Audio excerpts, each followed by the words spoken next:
Maithili express की शानदार प्रस्तुति।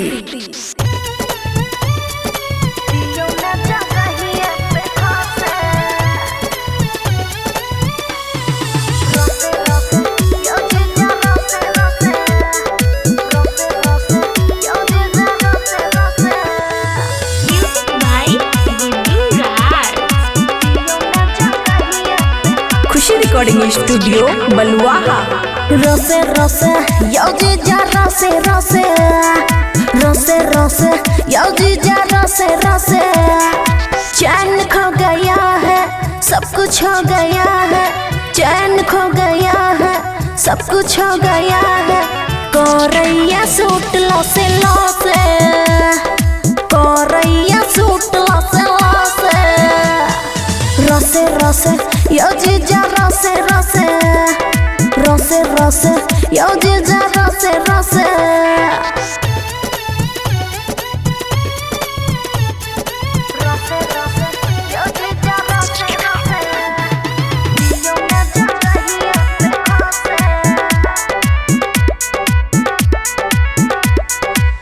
हमर छोट आहा के मोट कौन हमें करे बर्दाश्त। लगैया डर बाली उमर, काम आहा कर देबै नाश। कम छेज करू परहेज, चीज बनल छै हमर खास। अरे होश ना खबर है ये कैसा असर है, होश ना खबर है ये कैसा असर है। दियो न जगहिए पे खास, दियो न जगहिए पे खास। रसे रसे यौजी जा रसे रसे रसे रसे यौजी जा रसे रसे।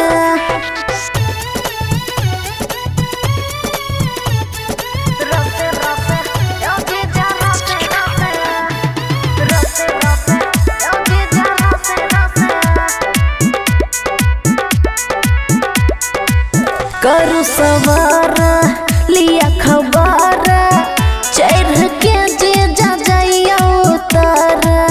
बड़ी बेजोर क देबै भोर, देह करैया थर थर।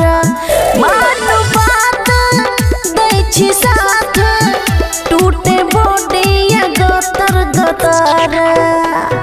लेबै हमर जान क देबै जवान, लेबै हमर जान क देबै जवान। बबुआ राहुल एना नहीं हंसे, बबुआ राहुल एना नहीं हंसे। रसे रसे यौजी जा रसे रसे रसे रसे यौजी जा रसे रसे।